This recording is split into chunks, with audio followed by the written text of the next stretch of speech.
Boa noite, pessoal. Esta é uma apresentação da nossa aula sobre esse tema da filosofia. Pelo menos seriam as duas primeiras aulas dessa unidade 1, tá? Então, eu vou começar a trazer algumas... É quase impossível trazer todo o assunto em uma hora de fala, mais ou menos, mas a gente vai tentar trazer alguns pontos mais importantes para vocês poderem entender o que vai ser tratado, o que é importante para vocês conhecerem nesta unidade sobre filosofia. A segunda aula vai ser sobre ética, tá? Então, assim, a filosofia. Então, primeira coisa que a gente vem assim em mente, o que é filosofia? O que a gente se pergunta, tá? Todos esses slides depois vão ficar disponibilizados para vocês também, tá? Vocês não precisam se preocupar. Então, filosofia, a palavra significa filo, que significa amizade, amor, desejo, sofia, sabedoria. E o que vai significar isso? É um amor à sabedoria. Ou quem é o filósofo? O filósofo é o amante da sabedoria. Ali está aquela figura que vocês viram lá na primeira aula, né? Que eu disponibilizei, até como curiosidade, para ver como que o que significa essa questão do filósofo, tá? Então, assim, colocar para vocês assim, que na sociedade ocidental, a emergência e desenvolvimento dessa consciência racional são possíveis graças a essas mudanças socioeconômicas, políticas e culturais vividas ao longo de muitos anos, particularmente por alguns fatores, por exemplo, a escrita, o comércio, a moeda, a lei, a polis, as instituições políticas, entre outros, que culminaram no século 6 antes de Cristo ainda, com o aparecimento do filósofo e da filosofia na Grécia, tá?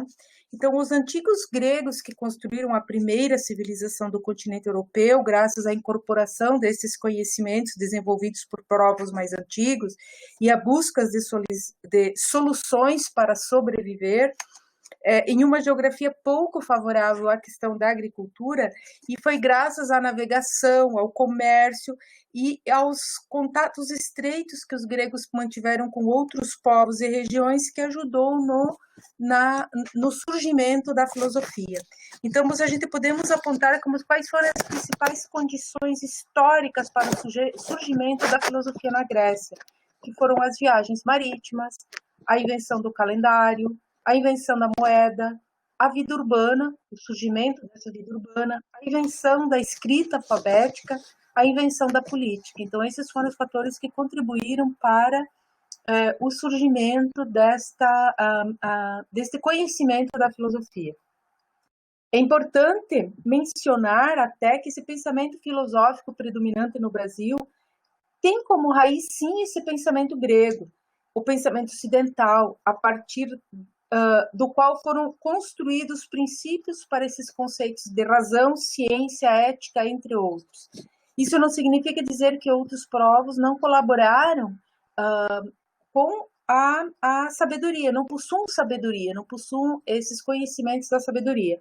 Evidentemente, não quer dizer isso, de modo algum, que outros povos não tenham, assim como os gregos, não colaboraram com isso, mas teve também outros povos, como os chineses, os hindus, os japoneses, os árabes, os persas, os hebreus, os africanos e até os índios da América colaboraram sim, ou possuem sabedoria, possuíam e possuem ainda, tá?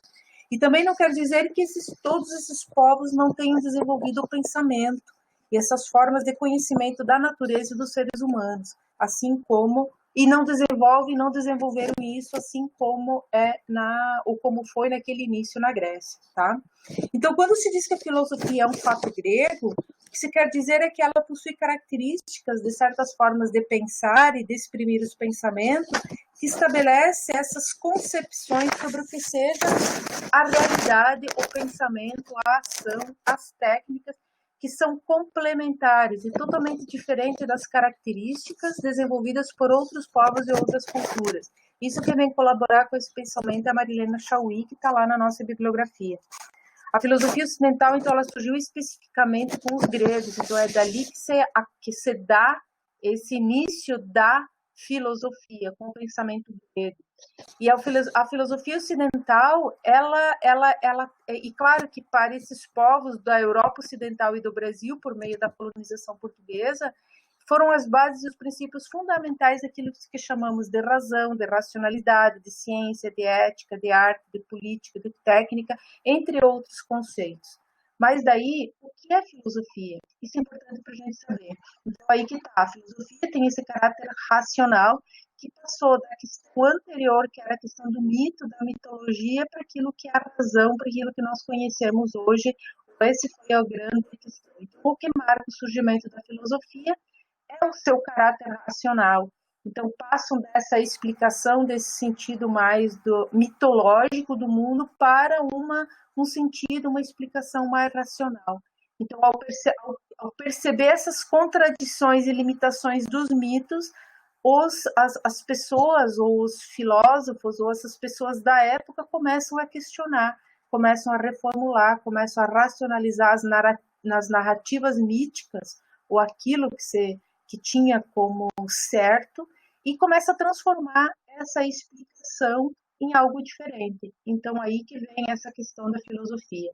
Então, nos primórdios da filosofia, todos os saberes estavam contidos nelas, tais como astronomia, matemática, física, entre outros conhecimentos. Aos poucos, na concepção ocidental, e é essa concepção que nós estamos falando, o que o nosso curso representa da questão da filosofia, não que não exista aspectos da filosofia no mundo oriental, existem esses limites e características próprias com relação a isso. Então, os primeiros filósofos consideram-se os oriundos da Grécia, né?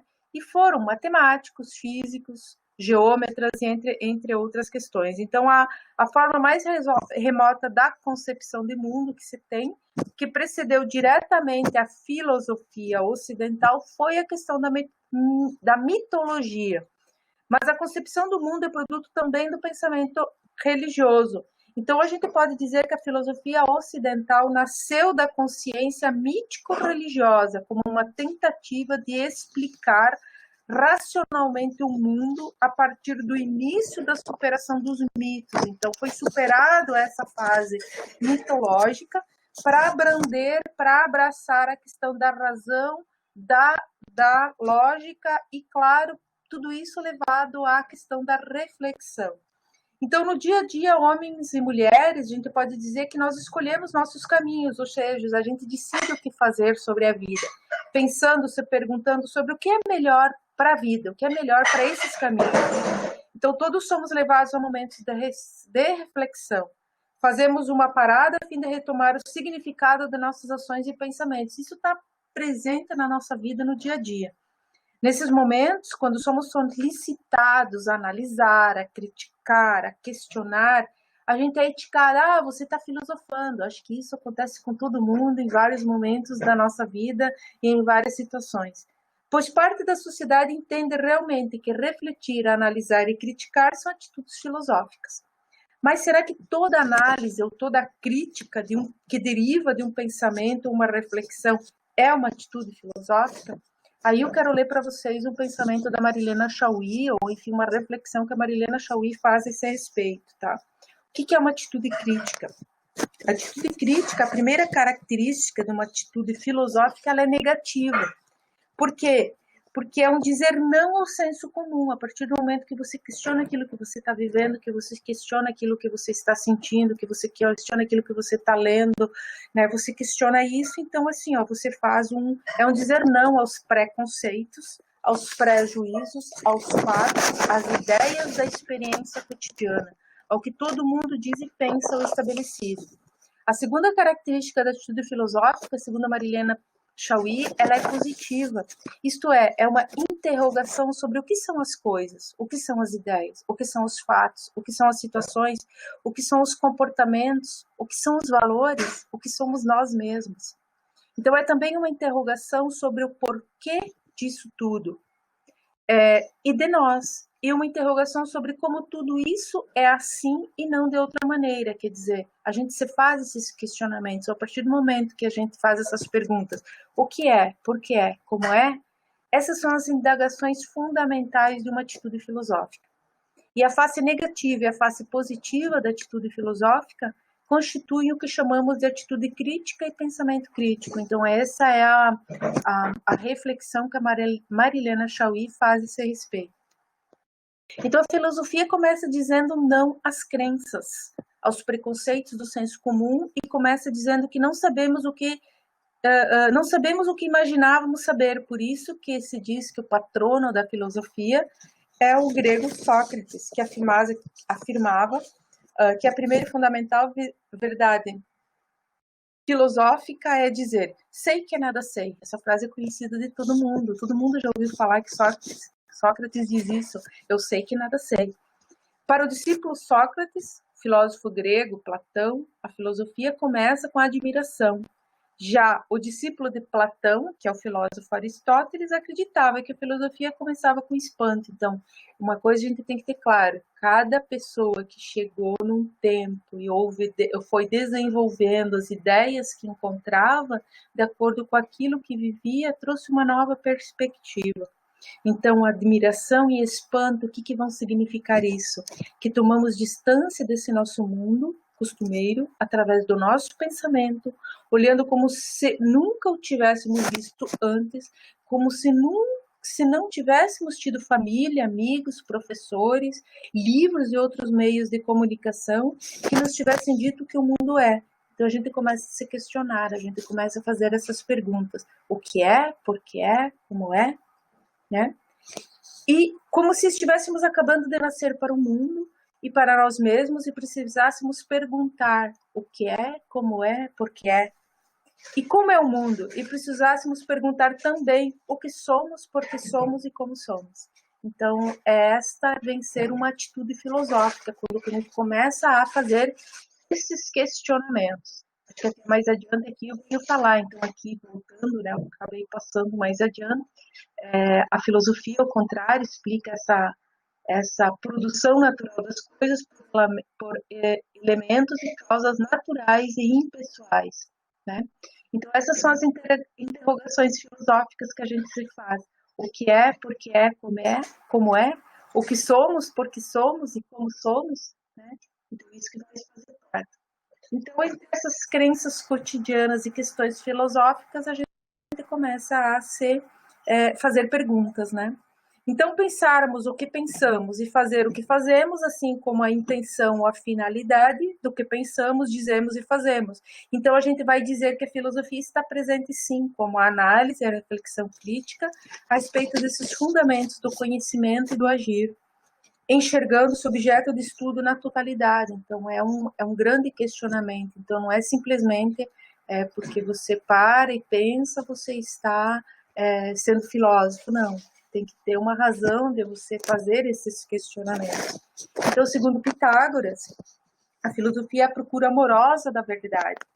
Kant, que é um outro filósofo que mais adiante a gente vai ver, ele vai dizer que a filosofia é o conhecimento que a razão adquire de si mesma para saber o que pode conhecer, o que pode fazer e como e tendo como finalidade a felicidade humana, né?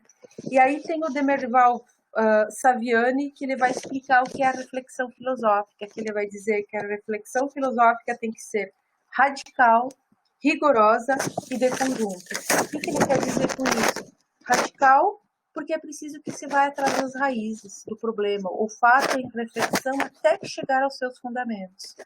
Rigorosa, porque a reflexão deve ser crítica, segundo métodos determinados, colocando-se em questão as generalizações que a ciência pode ensejar, as verdades populares. E de conjunto, porque o problema não pode ser examinado de modo parcial, mas numa perspectiva de conjunto, relacionando o seu aspecto em questão com os demais aspectos dentro daquele contexto que está inserido. É nesse contexto, especialmente, que a filosofia se distingue da ciência de um modo mais marcante. E novamente aqui a Marilena Chaui, ela vem dizer o seguinte, que a filosofia procura o conhecimento racional, lógico e sistemático da realidade natural e humana, da origem e causas do mundo, e de suas transformações, de origem e causas das ações humanas e do próprio pensamento. Mas no cotidiano, para que serve? Ou a filosofia serve para alguma coisa? Para alguns filósofos, o exercício da filosofia, enquanto interrogação sobre as várias instâncias do real, questiona a ordem instituída, e à medida que a analisa e pondera, pode, inclusive, transformá-la. Então, assim, ó, nesse primeiro momento, assim, que foi, acho que a nossa primeira unidade, eu poderia colocar assim que, em resumo, o que pretendeu essa unidade, né? Dispor, assim, o que ficasse claro, o que vocês compreendessem, ou que assimilassem, que a filosofia não aceita verdades sem antes havê-las investigado e compreendido, ou sem antes questioná-las. Não aceita como óbvias e evidentes ideias, fatos, situações, valores e comportamentos da existência cotidiana. Que a reflexão filosófica, ela organiza-se em torno de 3 grandes conjuntos de perguntas ou questões. Por que pensamos o que pensamos? Por que dizemos o que dizemos e por que fazemos o que fazemos? Isto é, quais os motivos, as ações e as causas das nossas ações e das nossas palavras, do que pensamos? Qual é o conteúdo ou o sentido do que pensamos, dizemos ou fazemos? Para que pensamos? Para que dizemos o que dizemos? Para que fazemos o que fazemos? Isto é, qual é a intenção e a finalidade do que pensamos, dizemos e fazemos? Então, essa seria um primeiro ponto importante lá da nossa primeira unidade, né? E, além disso, para que serve a filosofia? Né? Na sociedade de hoje, o pensamento das pessoas está marcado pela busca de resultados imediatos. A gente está vivendo uma sociedade muito imediatista. É o WhatsApp, não se manda mais cartas, e-mails, não se usa mais o telefone, tanto para comunicação, que a gente quer sempre respostas imediatas. A máquina fotográfica se abandonou o sistema antigo da máquina fotográfica, então agora é a foto digital. Então, assim, ó, tudo é imediato, tem que ser imediato. A nossa vida exige isso, inclusive na esfera do conhecimento. Julga útil pelos resultados palpáveis e visíveis das coisas e das ações. A sociedade considera útil o que dá prestígio, o que dá poder, o que dá fama, o que dá riqueza. É útil a pesquisa do médico que busca a cura de alguma doença. E é isso que nós estamos vivenciando hoje com relação a essa pandemia e com a situação que nós estamos vivendo e com todos diariamente que vem essas respostas para essa situação. Os conhecimentos que permitem aprovar um exame, o conhecimento tecnológico, visando interagir com outras pessoas nas redes sociais, e a gente vai se atualizando com relação a isso, entre outras coisas que vêm oportunizar uma vida mais imediata e não mediata como era outrora. Então, sem dúvida, esses conhecimentos são importantes e úteis. Ninguém vai dizer que não pode, que não é importante isso que a gente está vivendo. Mas a filosofia não atende a esse conceito social de utilidade. Ela tem uma outra perspectiva, uma outra experiência. A filosofia tem entre seus objetivos o de nos ajudar a encontrar a verdade. E a palavra verdade significa desnudar, mostrar realmente o que está por trás das coisas. É por isso que as perguntas o que é, por que aconteceu, o que está por trás desses acontecimentos, são perguntas filosóficas por excelência. Então, para a filosofia, a procura e descoberta da verdade permite colocar a nu aquilo que estava escondido, aquilo que nós não enxergávamos, aquilo que nós não observávamos, aquilo que nós não víamos, aquilo que nós não percebíamos ou que não entendíamos. Possibilita o desvelamento do que está encoberto pelo costume, pelo poder, pelo convencional. Então, o conceito de uma utilidade filosófica não parte desse conceito de utilidade imediata, tal qual está no mundo, ou tal qual estamos no mundo hoje. O conceito de utilidade para a filosofia, assim como a Marilena Chauí vem novamente nos prestigiar com o seu posicionamento, diz assim, ó, a ideia predominante na sociedade de que a filosofia não tem utilidade está resumida na pergunta: para que serve a filosofia? Ela tem sua razão de ser e pode ser explicada. Em nossa cultura e em nossa sociedade, costumamos considerar que alguma coisa só tem o direito de existir se tiver alguma finalidade prática, muito visível e de utilidade imediata. Isso são palavras da Marilena Chauí. Por isso, ninguém pergunta para que as ciências, pois todo mundo imagina ver a utilidade da ciência dos produtos da técnica, isto é, na aplicação científica à realidade. Verdade. Pensamento, procedimentos especiais para conhecer fato, relação entre teoria e prática, correção e acúmulo de saberes, tudo isso não é ciência, são questões práticas. Quando vocês fizerem o seu projeto de pesquisa, talvez vocês vão entender melhor que aquelas perguntas do projeto, ou aquelas perguntas do querer saber mais sobre aquele objeto que vocês querem conhecer, não são perguntas científicas, mas são muito mais perguntas filosóficas, porque vocês não conhecem o objeto. Se vocês conhecerem o objeto, vocês já não têm mais pesquisa. Então, o cientista parte delas, dessas questões filosóficas, como questões já respondidas, mas é a filosofia quem as formula. Quem vai questionar mesmo é o sentimento e a atitude filosófica que cada um de vocês possui. E a busca dessas respostas para essas perguntas também é uma atitude filosófica. Assim, o trabalho das ciências pressupõe como condição o trabalho da filosofia, mesmo que o cientista não seja um filósofo. Quer dizer, vocês não precisam ser filósofos para serem cientistas, vocês não precisam ser filósofos para conseguirem lá no final do curso poderem questionar perguntas que vão levar vocês ao TCC para concluírem o bacharelado em administração pública. No entanto, como apenas os cientistas e filósofos sabem disso, o senso comum continua afirmando que a filosofia não serve para nada. Então é isso que comumente a gente ouve. Isso é a Marilena Chauí que vem alertar. O senso comum vai dizer, filosofia não serve para nada. A disciplina de filosofia não serve para nada. A gente só vai se dar conta disso quando estiver lá. Talvez vai dar mais importância para isso quando estiver lá no final do curso e começar a fazer inúmeros questionamentos e tenhamos que voltar para a filosofia. Então, nós podemos afirmar que a filosofia e a ciência têm campos de estudo totalmente diferentes. A filosofia analisa se as bases, os alicerces a partir dos quais se ergue, se constroem determinados conhecimentos, têm fundamento. Já a ciência terá objeto a construção de um conjunto de teorias e hipóteses que visam a explicação de determinados fenômenos, usando um determinado método. A filosofia possibilita que homens e mulheres vão além da dimensão da realidade dada pelo agir imediato, no qual o ser humano, no seu dia a dia, se encontra mergulhado. Já esta característica nos permite responder, por exemplo, quais são os valores que devem nortear as relações humanas? Qual é a finalidade da educação? Cada época fornece respostas diferentes para essas questões prementes que todo dia nos questionamos aí nessa existência desse ser humano. Mas traz também formulações diferentes, porque a partir do momento que a sociedade evolui, as respostas também serão diferentes. Então podemos dizer sim que a reflexão filosófica sobre diferentes assuntos nos fornecerá ferramentas úteis para formular e compreender melhor os problemas atuais. Mas filosofar não é um exercício puramente intelectual.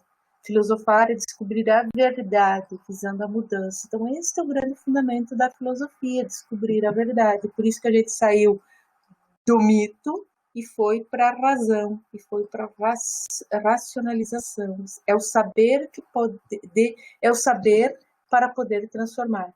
Mas mudar para quê? Para que promover essas mudanças? Não é melhor aceitar as coisas como estão? Mudar para viver em liberdade, tá? Isto é, ter a possibilidade de escolher entre o sim e o não, entre o que convém e o não convém, entre o certo e o errado, entre o bem e o mal. O homem, ao ser livre e fazer suas escolhas, torna-se responsável por elas. Então, isso também faz parte. Cada escolha que se faz determina e constrói a nossa existência, aproximando-nos ou não da própria felicidade. Então dá para pensar por que vocês escolheram o curso de bacharel em administração pública. É buscando uma felicidade, né? É buscando um momento de estar estudando, um momento de não estar ou estar lá numa situação muito mais cômoda. É um momento de decidir se era conveniente ou não fazer esse curso ou não. Então, isso também a gente pode chegar a em resumo, dessas questões de para que serve a filosofia ou para que mudar a partir daquilo que a filosofia nos coloca, podemos concluir, então, que a filosofia não atende ao conceito de utilidade. Ela não pode servir útil para a nossa vida. Ela não serve para esse conceito de utilidade imediata. Ela não vem sanar uma necessidade imediata que nós tenhamos. A filosofia permite, sim, o distanciamento dos fatos e dos conhecimentos para uma melhor avaliação desses fundamentos, para uma melhor avaliação desses fatos. Tá? Reflete sobre as ações humanas, sobre os atos que nós tomamos e os fins que esses atos, o que essas ações eles se destinam. Ela possibilita que homens e mulheres podem ir além da realidade, da dimensão real, além do agir imediato, além do dia a dia, aquele mundo que nós estamos mergulhados diariamente. É para isso que serve a filosofia. E ela também fornece essas ferramentas úteis para que nós possamos formular e compreender melhor tanto só os fenômenos que nos rodeiam diariamente, como os problemas atuais. Né? Ela nos ajuda a compreender isso. Então, filosofar é descobrir a verdade, visando a mudança. É o saber para poder mudar e para poder transformar, para viver em liberdade, aproximando-nos cada vez mais da nossa felicidade. Esse que é talvez uma das grandes facetas da filosofia, nos aproximar desta felicidade. Eu vou carregar agora uma outra apresentação. Tá? Talvez só demorar só um minutinho.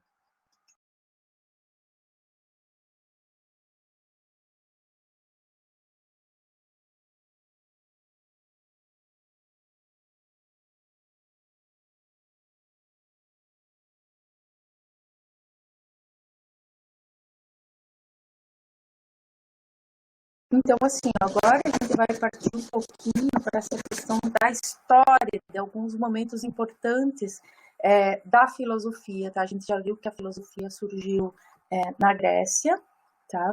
Então, ela tem o seu surgimento ali. Isso não significa que... Não deu certo? Deixa eu ver aqui. Ah, tá aqui, deu certo. É que a primeira era a mesma, igual eu me confundi. Então, assim, ela surgiu, a filosofia ocidental, colocamos entre aspas aí, porque existem outras filosofias. Existe também uma filosofia oriental, que não é o nosso assunto, porque a filosofia que nós estudamos, ela tem como fundamento a filosofia ocidental. Então, ela nasceu na Grécia, aproximadamente 2.500 anos. É muito difícil nós podermos abarcar em alguns minutos todos os aspectos importantes da história da filosofia. Então, o que nós vamos apresentar para vocês assim, é os aspectos mais marcantes da história da filosofia, tá? Então, assim, talvez agora vai ser um pouco repetitivo, porque ela surgiu para satisfazer essas curiosidades, para resolver problemas práticos, éticos e políticos, relacionados à questão da polis, que é considerada a cidade grega, né?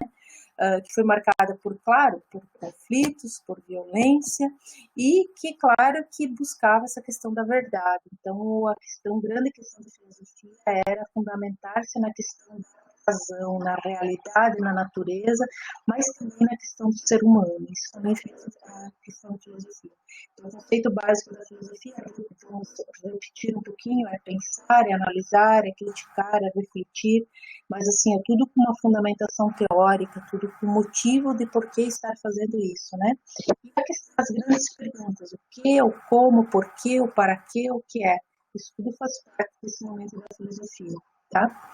A filosofia versus ciência, a gente já viu uma diferença importante entre por que a filosofia ou por que a ciência, né? Então, isso também vai fazer parte, né? Porque a partir do momento que nós vamos lá, como eu falo assim, questionando seremos cientistas sim, ou colocaremos nessa questão de cientista a partir do momento que nós resolvemos um problema para resolver ou queremos saber mais sobre alguma coisa, tá?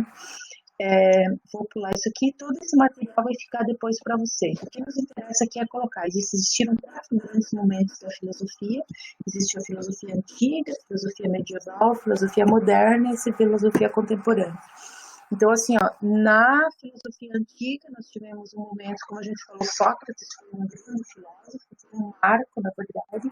Então, existe o considerado na filosofia antiga o período pré-socrático, quer dizer, antes de Sócrates, né, em que se ocupava com a questão da origem do mundo, com as causas das transformações da natureza.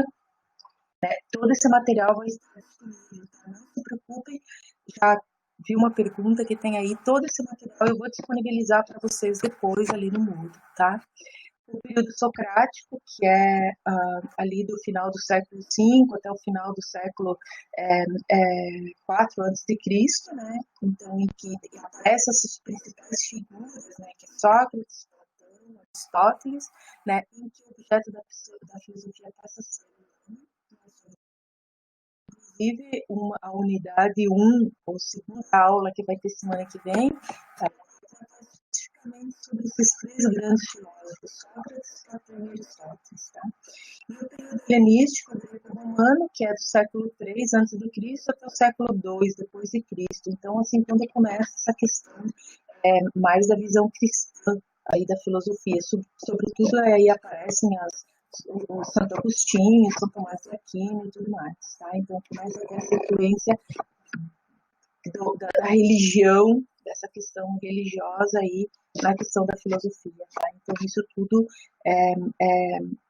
esse é o período da filosofia antiga, tá? Depois tem a filosofia antiga também, como a gente falou, Santo Agostinho, também ele não tem o essencial dessas doutrinas platônicas e o essencial da doutrina cristã se sobrepõe. Ele teve um papel muito grande no sentido de unir essas duas vertentes da questão da filosofia. Tá?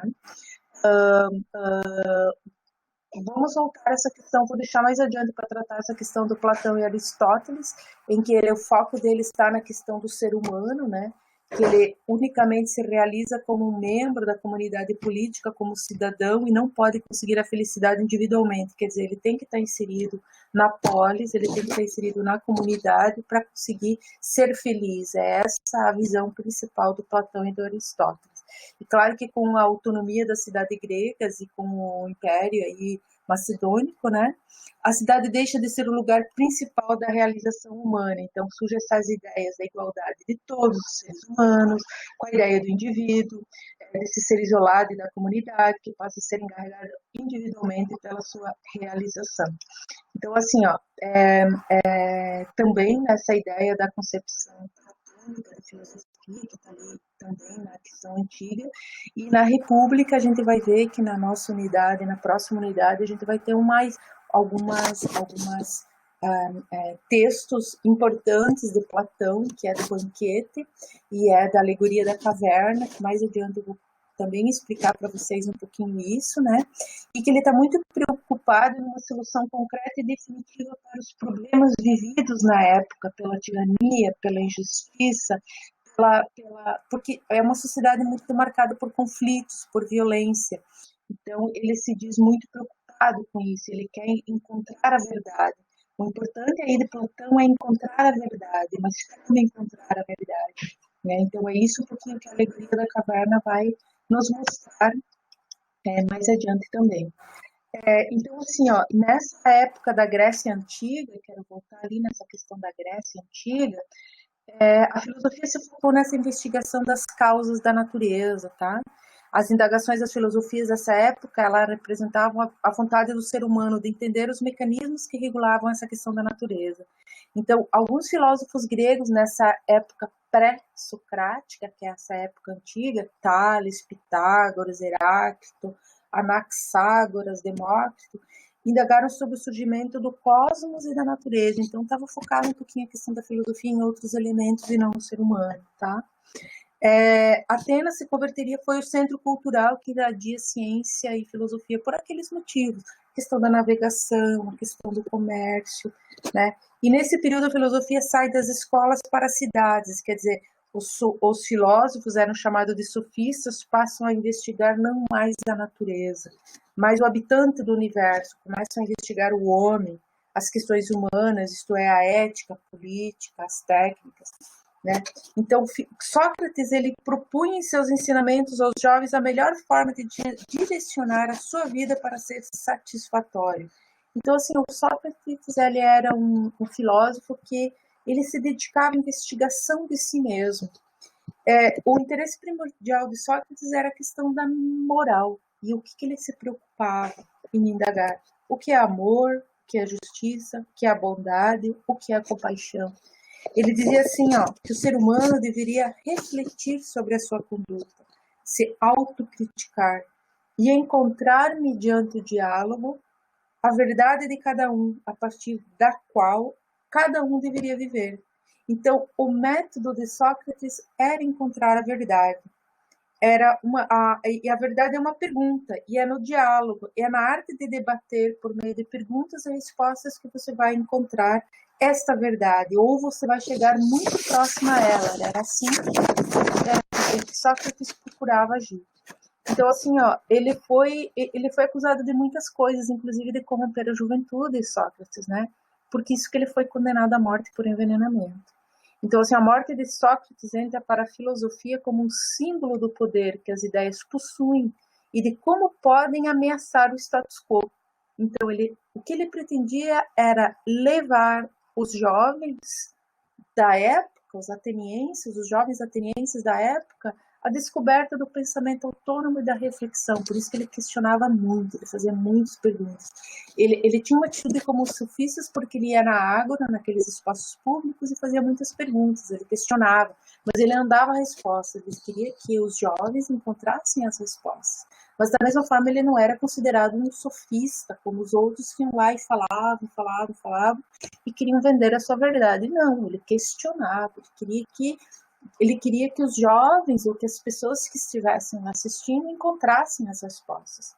Então, ele não deixou nada escrito, não se tem nada escrito, pelo menos que se tenha conhecimento até hoje, do que Sócrates escreveu, mas ele teve um discípulo que conservou as suas ideias, que foi Platão. Então, primeiro nós tivemos Sócrates, depois nós tivemos Platão.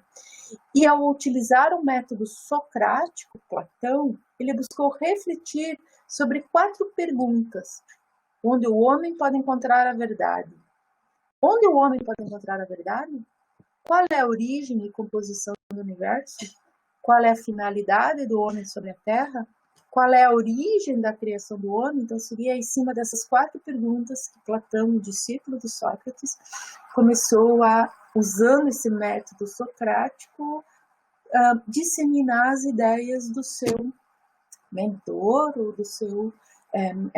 Então, então, mais tarde, parte das preocupações filosóficas centra-se no estudo do raciocínio, das regras do pensamento correto. No contexto dessa preocupação, e aí depois o Platão tem um outro, que é Aristóteles, que não está na nossa apostila, mas eu vou trazer algumas coisas do Aristóteles, que ele dizia que a filosofia devia ser a demonstração da prova. Então, Aristóteles ele vem dizer mais adiante que uma afirmação não provada não era verdadeira, né? Então, ele escreveu o primeiro texto sobre lógica. Então, por mais que não tenhamos na nossa bibliografia, eu tenho que trazer para vocês alguns elementos também do Aristóteles, tá? Então, o Aristóteles também ele é considerado um dos maiores filósofos gregos. Entre suas preocupações de Aristóteles está a ética, a natureza da alma, a separação dos ramos do saber de acordo com o objeto. E Aristóteles e seus discípulos ainda contribuíram para outros estudos, por exemplo, a botânica, a zoologia, a mecânica, a física, a astronomia, a medicina e muitas outras disciplinas das áreas de humanas. Ele é considerado o fundador da lógica. Tá? E mais adiante a filosofia vai girar em torno das relações entre a fé e a ciência, e aí a gente vai começar a entrar num período da Idade Média, onde que ela liga-se à defesa da religião cristã, da evangelização, e aí a importância que teve a figura de São Tomás de Aquino entre filósofos. Então, assim, na filosofia medieval, podemos afirmar que a ideia dessa fraternidade universal nasce antes do cristianismo, mas teve esse objetivo político, lá da polis, da questão da igualdade política e tudo mais. Se todos são iguais, todos estarão submetidos à mesma lei. Então, com o cristianismo surgirá uma fraternidade com outro sentido. Todos são filhos do mesmo Deus e por isso os seres humanos são irmãos e tal e tal. Então, assim, ó, esta é a ideia que vem trazer com a questão da filosofia medieval. Então, os interesses da Igreja Romana nesse período, quer dizer, a filosofia grega ela não morre, ela continua em Roma, mas ela floresce em toda a Europa, e a Igreja Romana domina a Europa, e nesse período, propriamente, a filosofia cristã, que na verdade é teologia, também é conhecida como o nome de escolástica, né? Nesta época, a filosofia cristã está interessada em provar de forma racional a existência do infinito Criador, que seria Deus, da alma também, isto é, que o espírito humano é imortal. Então, assim, há uma diferença entre o Deus e o finito, quer dizer, entre o Deus e o homem e o mundo, a diferença entre razão e fé, a diferença entre corpo, que seria matéria, alma e espírito. Né? Haveria uma hierarquia aí nessa questão do universo. Tá? Então, a filosofia medieval ela vai se caracterizar pela dificuldade em incorporar e a experimentação e matematização das ciências da natureza, o que ocorrerá apenas na Idade Moderna, após longos séculos de adormecimento da ciência e do predomínio dos dogmas e das verdades divinas. Então, parece até que a gente caminha para uma involução depois de tudo aquilo que na filosofia grega nós conseguimos alcançar, essa busca da verdade, desta busca da razão, da racionalização das coisas. Mas é como eu falei, em cada época, cada momento, dependendo dos filósofos, eles se abarcam naquele conhecimento anterior e vão tentando aplicar aquilo que eles estão vivendo, né? Então, ela foi a base, sim, esse casamento, como diz o slide, entre a razão grega e a religião judaico-cristã, a base da Idade Média, né? Foi a base dessa tradição moderna, né? Então, assim, a partir daí, nós vamos ter uma outra fase da filosofia, que é a filosofia moderna. Então, na filosofia medieval, teve destaque para dois grandes filósofos, que é Santo Agostinho e São Tomás de Aquino.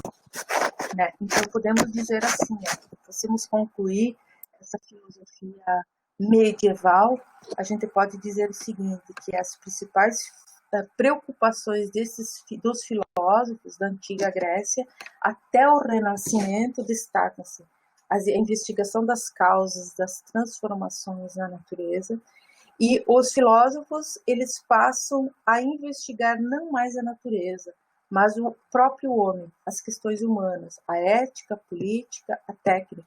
A preocupação dos filósofos ela é mundana, isto é, voltada para o próprio homem e as condições de seu desenvolvimento e aperfeiçoamento intelectual. A filosofia ela tem algumas fases, ela é patrística, quando ela concilia o cristianismo com o pensamento dos gregos e romanos, numa tentativa de convencer os pagãos das novas verdades pregadas pelo cristianismo. E, num outro momento, ela também é considerada escolástica, né?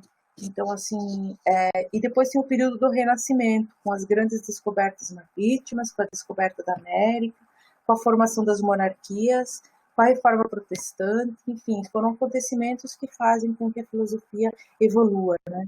Então, na filosofia, na Idade Média, a gente pode dizer que predomina uma teologia moral fundada na fé, na crença de que Deus é quem estabelece, só Ele que é bem, que vai dizer, e só Ele é que vai dizer o que é bem e o que é mal. Né? Então, essa é uma característica dessa filosofia da época medieval. Depois nós entramos no período da filosofia moderna, né? Então, no final do mundo medieval, o início desse mundo moderno, existem várias características que vão marcar esse novo período, né? Há um movimento cultural da Renascença, há essa questão de que a Europa sai para a colonização das Américas, há a reforma protestante, há a criação da ciência moderna, a inauguração de uma ciência política, aí também com alguns filósofos importantes, como Maquiavel, ao rompimento com o domínio ideológico da Igreja Romana, há também o predomínio aí heliocêntrico, no caso, o Sol é o centro e não mais a Terra, como era anteriormente o modelo aristotélico. Há uma revolução artística com Leonardo da Vinci, Michelangelo e tudo mais, né? A noção do indivíduo ganha força a partir dessa idade moderna, né? A formação desses estados laicos que buscam a independência em relação ao poder religioso. Também há um revigoramento da filosofia e, portanto, dessa razão como necessária para reger a vida do homem e a construção da ordem social. Então, durante esse século XVII e até metade do século XVIII, é quando a gente denomina essa fase como Idade Moderna, e ela preocupa-se com outras questões do conhecer, né? Então, ele é marcado por esses grandes acontecimentos, como eu falei para vocês, da arte, da ciência, política, enfim, esses rompimentos que existem aí com a igreja, e a filosofia vai ser vista como um conhecimento capaz de oferecer esta fundamentação desse novo conhecimento científico. E o objetivo desse conhecimento científico é controlar, é dominar e controlar a natureza. Então, nesse período também existe um fenômeno, que é a questão do iluminismo, em que os autores aí que você pode destacar é Montesquieu e Kant, que está ali na nossa apostila, né, quando ele vem falar da questão do que é a menoridade, ele traz esse texto, né, e ao enciclopedismo, com Voltaire, Diderot, né, Rousseau, a questão do liberalismo, a Revolução Industrial, a Inconfidência Mineira no Brasil, a Inconfidência dos Estados Unidos, a independência dos Estados Unidos, a Revolução Francesa e a conformação política e econômica de um novo sistema de produção. Então, é nessa época da Idade Moderna é que aparece a questão do capitalismo, pelo menos um nascedouro aí que se pode colocar como marca do capitalismo. Então, esse século XIX é o século do otimismo científico, filosófico, social, artístico, presente na afirmação de que a razão se desenvolvia plenamente para que o conhecimento completo possibilitasse o alcance dos objetivos almejados pela sociedade. Na ciência e na arte, essa afirmação se sustenta na confiança do aperfeiçoamento. Com o passar do tempo, a ideia do progresso permanente, de que o presente é melhor que o passado e o futuro será melhor e superior, ao ser comparado ao presente. Neste século, assistimos a momentos históricos relevantes, como o Império de Napoleão, o colonialismo, as revoluções liberais, a Comuna de Paris, a independência do Brasil, entre outros aspectos que fizeram diferenciação. Né? A filosofia moderna, ela também se destaca como como o trabalho se torna, a ciência e o trabalho são meios de libertação. Então, o conhecimento científico ele acaba sendo fruto de trabalho em laboratório, quer dizer, se antes o trabalho era visto como um castigo devido ao pecado original, agora o trabalho é visto como algo como positivo, libertador, quer dizer, a partir do trabalho o homem se torna humano e também livre, né? Então, essa também é uma das ideias da filosofia na Idade Moderna. E a partir da Idade Moderna, nós vamos ter também, então, estudos que vai ficar para vocês aí analisar um pouquinho melhor, né? Mas, assim, a questão do iluminismo, que é essa ideia do esclarecimento, aí tem o texto do Kant, lá numa das nossas apostilas, que vocês vão ter que ler e compreender melhor o que é essa ideia do esclarecimento e do iluminismo. Em suma, o ser humano torna-se um organizador e um administrador cada vez mais perfeito. Esta é a tese defendida pelos filósofos modernistas, né? Quer dizer, ele tem que ser um administrador, ele pode conquistar a liberdade e felicidade social e política, né? Então, esta é a ideia dos filósofos da Idade Moderna a partir dessa ideia do esclarecimento, tá? Depois aí também a gente traz assim, o que é o esclarecimento segundo Kant, né? Que é um texto que está lá na nossa apostila. Todo saber humano é uma construção, né? Depende de quem conhece, e não só daquilo que é conhecido, quer dizer, pode ir muito mais além, quer dizer, o conhecimento é subjetivo, né? E a crítica é uma atitude filosófica, então é isso que o Kant propõe, que nós tenhamos uma atitude filosófica. Então, assim, o que é o esclarecimento? O que é a modernidade? É a saída do homem da sua menoridade, da qual ele mesmo é responsável, para a sua maioridade. E o que vem a ser essa questão da menoridade? Tá? Então, assim, aqui tem algumas definições que a gente tem que compreender quando Kant fala de menoridade, é a incapacidade que nós temos de fazer o entendimento que o ser humano tem de fazer o entendimento sem a direção de outro indivíduo, quer dizer, pensar por si mesmo. É isso que ele vem dizer quando ele diz que há a questão da menoridade. A menoridade é um pensar por si mesmo. Então, se a pessoa depende dos outros, ele é considerado menor. Tá? Então, essa é, claro, acredito que quando vocês forem fazer a leitura do texto, vocês vão ter que voltar nessas transparências para compreender o que o Kant vem falar com relação à questão da menoridade. O que é a questão da maioridade? É quando o homem ele é autônomo, é quando ele faz as coisas por sua própria conta e risco. Então, ele não depende do outro, ele não depende dos outros, ele é livre, né? A sua ação, ele age com a responsabilidade e não simplesmente porque alguém disse que ele tem que fazer assim. Então, ele é autônomo. Significa ser moderno, estamos falando da filosofia moderna, é ser livre, entendida como liberdade com responsabilidade. Isso é maioridade para o Kant. Né? Outras questões aí de alguns conceitos que podem nos ajudar a compreender aquele texto. Autonomia individual, quer dizer assim, ó, a autonomia não depende do outro. Né? Ela é uma autocrítica. Alguém só pode se reconhecer como livre, alguém é capaz de se reconhecer como livre. Isso é ser autocrítico, isso é autonomia. Então, assim, ó, o homem só vai ser um autônomo se ele alcança ou se ele consegue, se ele é capaz de se reconhecer como livre. Se reconhecer como livre não é depender de outro. Né? Então, essa vem ser a questão da autonomia. Um outro conceito que ele traz ali é a questão da preguiça e da covardia. É tão cômodo ser menor, é tão cômodo estar na menoridade. Por quê? Porque depende do outro. Tão cômodo atribuir a culpa aos outros quando as coisas não vão bem, quando as coisas não dão certo. É cômodo cumprir o que o outro manda, mas não é aquilo que o Kant propõe quando você é um autônomo. Se você tem preguiça e covardia, você não é autônomo. É cômodo ser dependente. Né? É bem mais difícil do que ser independente e responsável. Isso exige coragem. E o que vem a ser a questão da coragem? Então, é preciso ter coragem para alguém ser moderno. Então, essas são algumas ideias que vêm propor na época do iluminismo. Né? Então, assim, ó, ser corajoso e ser autônomo, ser independente, é ser autocrítico, é pensar, é não depender do outro. Então, assim, ó, existem muitas ter coragem de fazer uso do teu próprio entendimento. Tal é o lema do esclarecimento.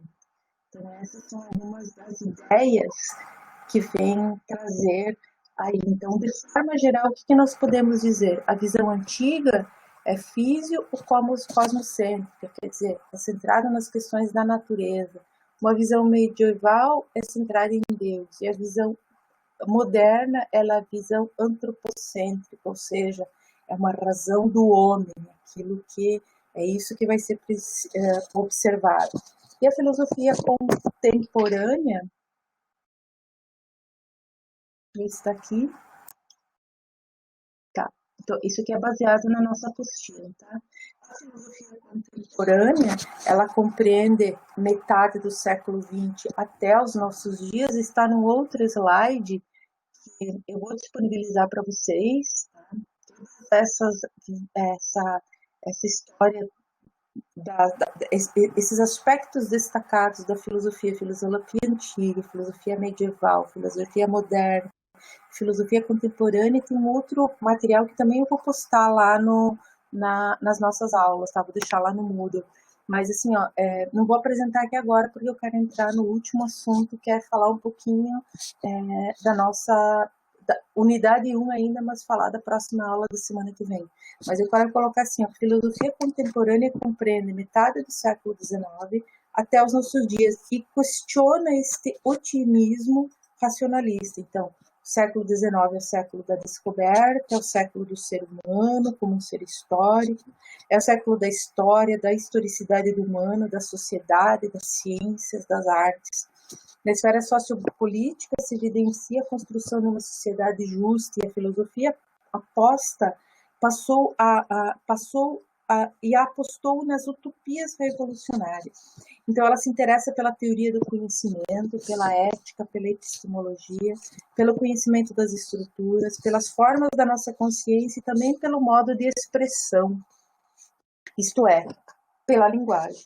O interesse pela consciência reflexiva, pelo sujeito do conhecimento, deu surgimento a algumas correntes filosóficas. Daí, assim, ó, não é objeto do nosso estudo estudar essas correntes filosóficas, mas aí apareceu a questão da fenomenologia. Já o interesse pelas formas e pelos modos de funcionamento da linguagem corresponde a outra corrente filosófica, que é a filosofia analítica. Um outro movimento, uma outra teoria do conhecimento é a questão da epistemologia da ética, que é o assunto da nossa unidade 2, e também a história da filosofia. Tornou-se uma disciplina de grande prestígio, quer dizer, conhecer esses movimentos históricos, conhecer estas evoluções da história da filosofia faz-nos ter um entendimento melhor do hoje, do presente, né? Então, desde os anos 70, com a luta pela democracia em países submetidos a regimes autoritários, houve um grande interesse também pela filosofia política e também críticas das ideologias e de uma nova discussão sobre as relações entre a ética e a política, além das discussões sobre a filosofia da história. Então, o alvo principal é a crítica de todos os conceitos e os valores que até hoje sustentaram a filosofia.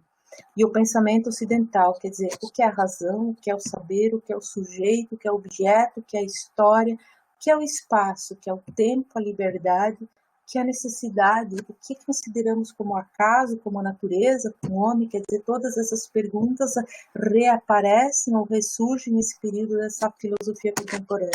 E Maria Helena Chauí vem novamente nos presentear e dizer que nesse século XX, os impasses das ciências, das artes, a precariedade das religiões, a ideia de uma revolução utópica política, de libertação, transformam o mundo que parecia dominado, explicado e controlado. E a filosofia se torna uma busca da origem, da causa e da forma de todas essas crises do século XX. Então, assim, ó, resumindo um pouquinho, ou dando uma visão geral do que foi essa filosofia moderna, a filosofia contemporânea, durante o século VII, meados do século XVIII, do século XVII, meados do século XVIII, período denominado pela Idade Moderna, a filosofia passou a preocupar-se por novos assuntos, como as questões do conhecer. E aí destacam-se pensadores como Galileu, Descartes, Bacon, Hobbes. A filosofia vai ser vista como aquele conhecimento capaz de oferecer a fundamentação do conhecimento científico, cujo objetivo é dominar e controlar a natureza. De meados do século XVIII ao começo do século XIX, a filosofia preocupa-se com a busca da razão, da liberdade e dos conhecimentos científicos que caracterizam o período conhecido, do período chamado pelo Iluminismo, e essa questão do esclarecimento. E na Idade Moderna vive-se também um momento histórico, marcado pela conquista pela apoderação da natureza. A filosofia surge com essa justificativa teórica e racional do conhecimento que pretende ser total e dominar a realidade. Então, o século XIX é o século do otimismo científico, filosófico, social, artístico, presente na afirmação de que a razão se desenvolve plenamente para que o conhecimento completo possibilite objetivos almejados pela sociedade. Então, na ciência e na arte, essa afirmação se sustenta na confiança do aperfeiçoamento com o passar do tempo, na ideia do progresso permanente, do que o presente é melhor que o passado, o futuro ainda será melhor e superior se comparado ao presente. A filosofia contemporânea compreende metade do século XIX até os dias atuais, questiona essa questão do otimismo racionalista. E a filosofia passou a mostrar que as ciências não possuem princípios totalmente certos, seguros e rigorosos para as investigações, e que os resultados podem ser duvidosos e precários. E que frequentemente uma ciência desconhece até onde pode ir e quando está entrando no campo de investigação de uma e outra. Né?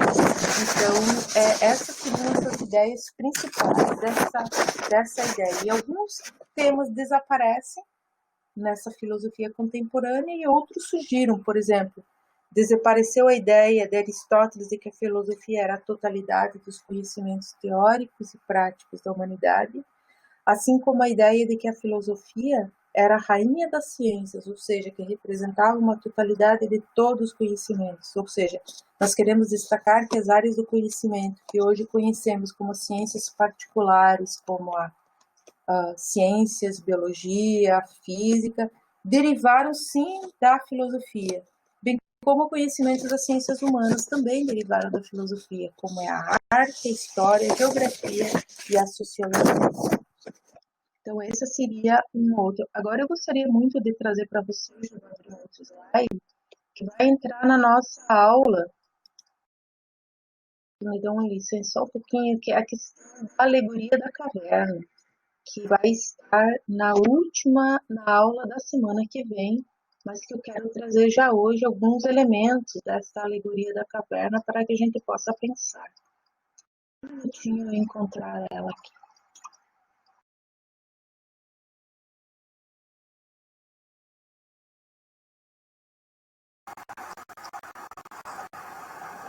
Então, na aula da unidade, na aula da próxima unidade, tem dois fatos bem importantes. Ambos relatados por Platão, que é o banquete. Tá? E para isso eu convido vocês a assistir a palestra que está disponibilizada. Está disponibilizada já, tá? É a palestra que está disponibilizada na aula, que é do Clóvis de Barros Filho, um filósofo brasileiro. É uma palestra que ele deu num congresso bem da área de vocês da administração pública, que é a gestão de pessoas, e que ele vai falar do banquete, que é um texto de Platão, e eu acho que ele vai ser muito interessante, vocês vão querer ver mais de uma vez essa palestra, eu acredito que sim, porque ele vai também tratar da ética, que é o nosso próximo assunto, mas aqui hoje eu vou falar da alegoria da caverna, tá? Que é são dois fatos importantes que tem na nossa próxima unidade, que é o confronto a esses modos de entender a filosofia entre Sócrates e Platão. A gente já falou um pouquinho deles, tá? Então, o que é a alegoria da caverna? Vocês já devem ter ouvido falar dessa questão do mito da caverna. Então, assim, e nessa aula eu também apresento para vocês alguns materiais muito alternativos aí, mais modernos, para entender como é o Merlin, o mito da caverna, existe uma pequena seleção de cenas aí da seriada da Netflix. Nós temos ali o Armandinho também questionando, tá? Outra questão que eu apresentei para vocês são algumas cenas do Matrix também, que faz a gente questionar um pouquinho dessa caverna atual que a gente vive, porque na verdade a gente não saiu dessa caverna, né? Então, a descrição platônica dessa alegoria da caverna, ela é dramática, né? É um caminho em direção ao mundo exterior, quer dizer assim, quer dizer que ir a esse mundo, ele é ruim, ele é íngreme, e a gente, quando se liberta dessa caverna, sofre, sente dores psicológicas, dores corporais, é isso que ele vem dizer, né?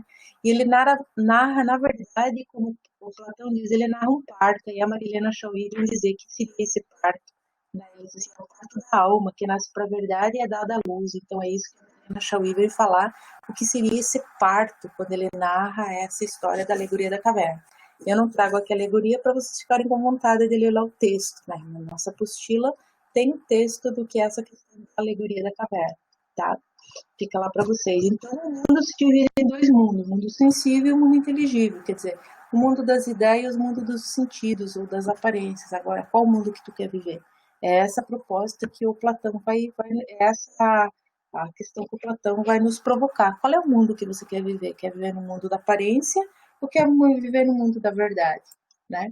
Então, por isso que ele narra a questão de um parto. Quais são os grandes golpes que a gente tem?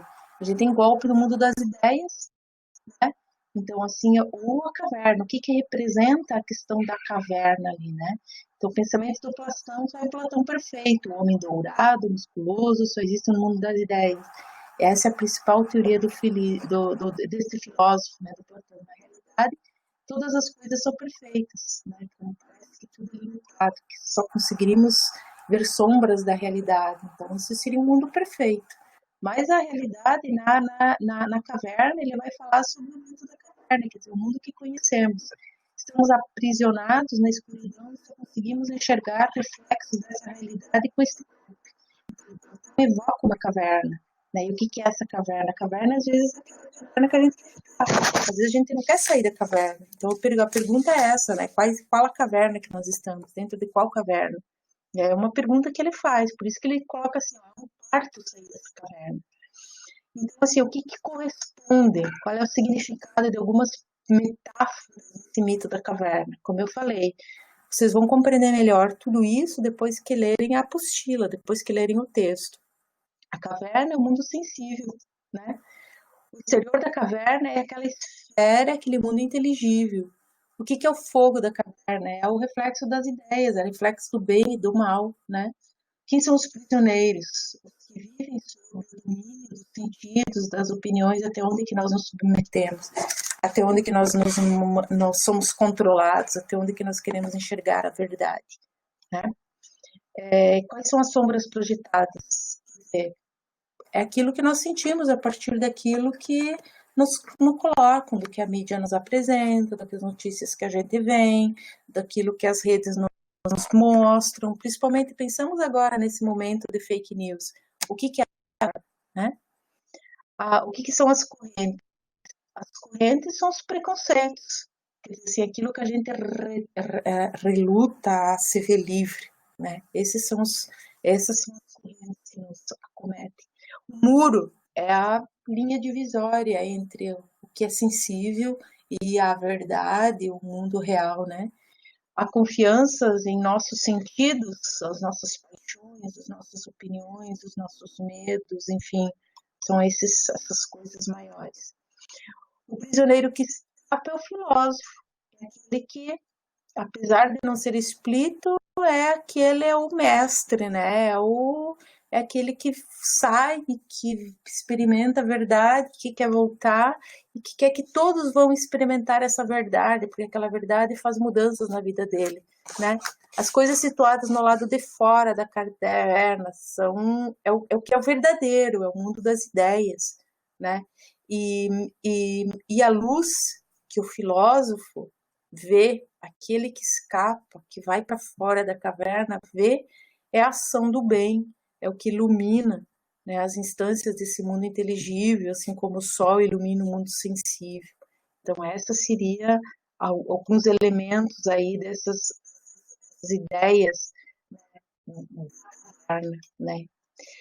Enquanto isso, na caverna, existe uma atitude crítica do reconhecimento da ignorância, quer dizer, reluta em sair, quer dizer, um sair de um saber racional, de um saber do senso comum, para uma época, um período do espanto, né, até um saber racional, de enxergar aquilo que é a verdade, que é o real, que pode vir a trazer felicidade.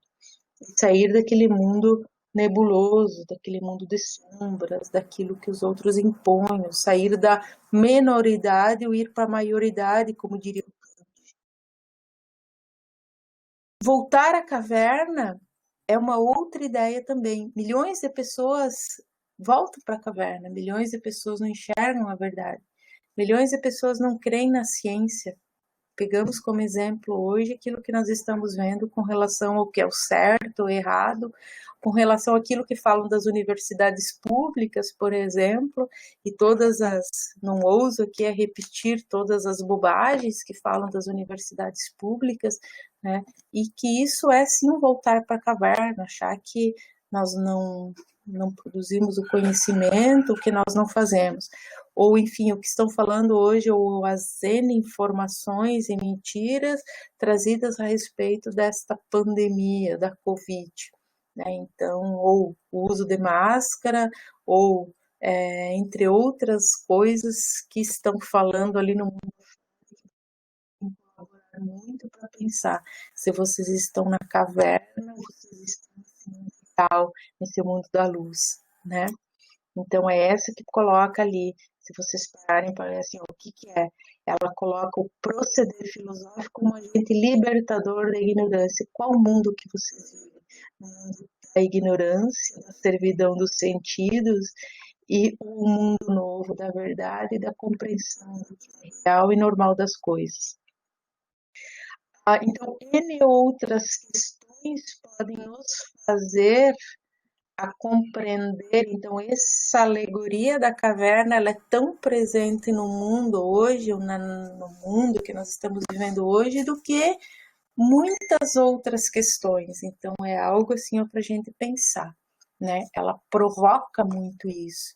E eu espero que a partir da aula que vai estar disponibilizada segunda-feira e com todos os recursos, vocês aproveitem muito para poder refletir, porque eu tento fazer essa provocação e eu espero que num próximo momento, numa outra aula, eu vou voltar nisso para a gente refletir sobre se vocês estão conseguindo, se nós estamos conseguindo sair desta caverna que as redes, que a mídia nos impõe, ou que, assim, se nós conseguimos, a partir deste conhecimento, sair desta caverna e conseguir ver o real, a verdade e tudo mais. Então, Platão, de uma certa forma, já nos deu uma resposta muito mais de 2.400 anos atrás.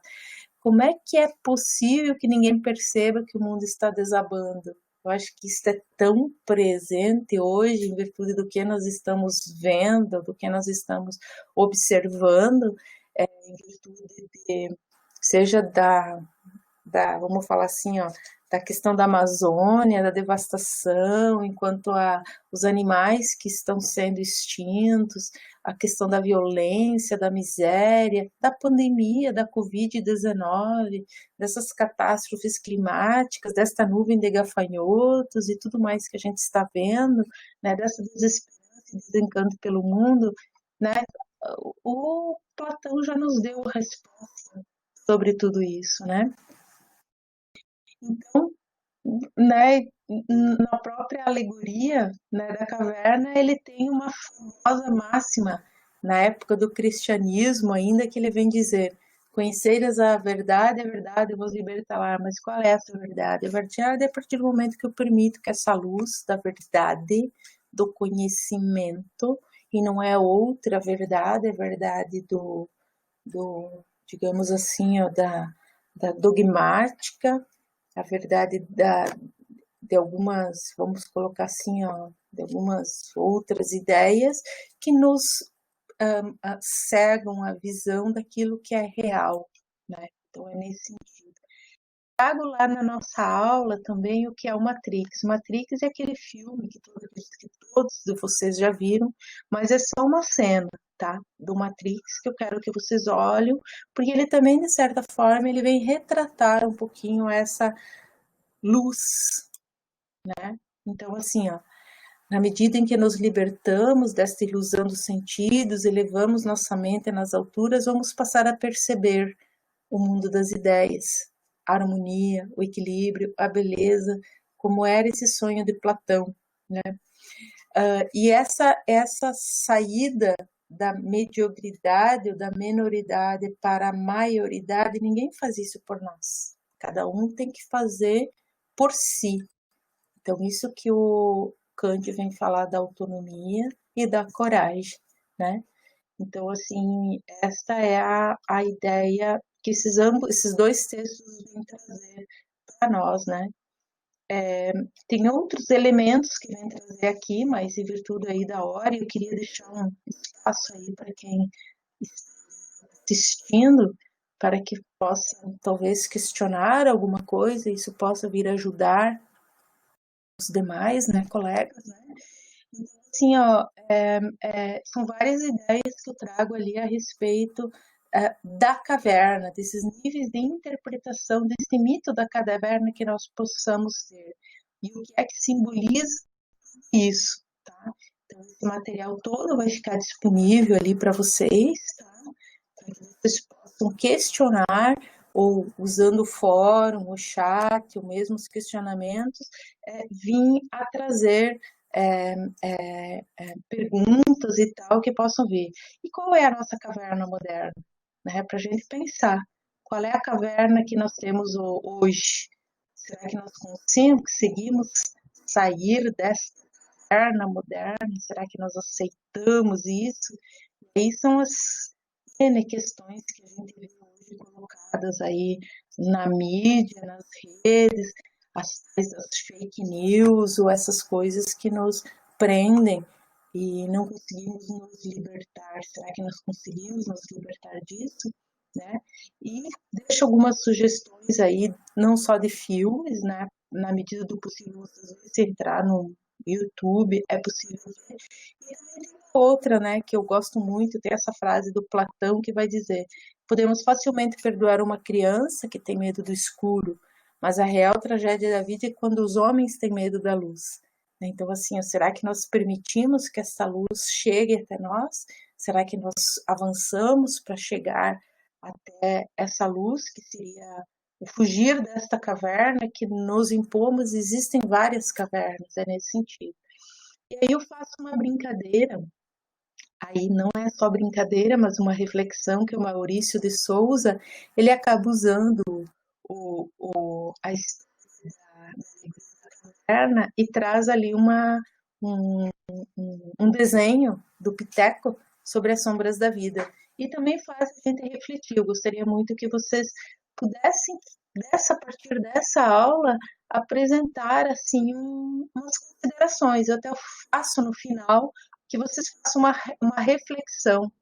Não peço que vocês mandem por escrito, mas se vocês se vocês quiserem escrever, eu acho que seria extremamente importante. Nem que seja como um exercício pessoal de entender o que é a Matrix hoje, o que é a caverna, qual é a relação entre essas ideias desse filme Matrix e a alegoria da caverna de Platão. Se há representações da Matrix e da caverna nos dias atuais, né? Se vocês conseguem perceber isso, né? Eu tenho certeza que cada um vai se identificar dentro de uma caverna. E frente a esses questionamentos, onde você se encontra na atualidade? Onde gostaria de estar? Qual é a caverna que te aprisiona? O que você precisa fazer para sair dessa caverna?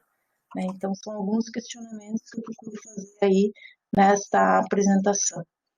E assim agora, gente, então você que acho que acredito que estamos quase no nosso limite, gostaria de saber se entre os presentes aí, né, manifestar alguma coisa, gostaria de perguntar alguma coisa, né, eu fico à disposição, professora Camila também, né, e, e tinha mais ou menos me preparado nesse sentido para fazer essa aula, dar uma introdução daquela aula inicial da unidade 1, que é sobre filosofia. A nossa unidade 2 vai ser dia 4 de agosto, vai ser sobre ética, né? E se vocês têm algum questionamento para fazer, todo esse material será disponibilizado ali no Moodle, tá? E algumas coisas já estão lá nas aulas, mas mesmo assim vai estar tudo aí disponível para que vocês possam desfrutar deste momento aí ou dessas reflexões. Espero que elas sejam úteis para vocês.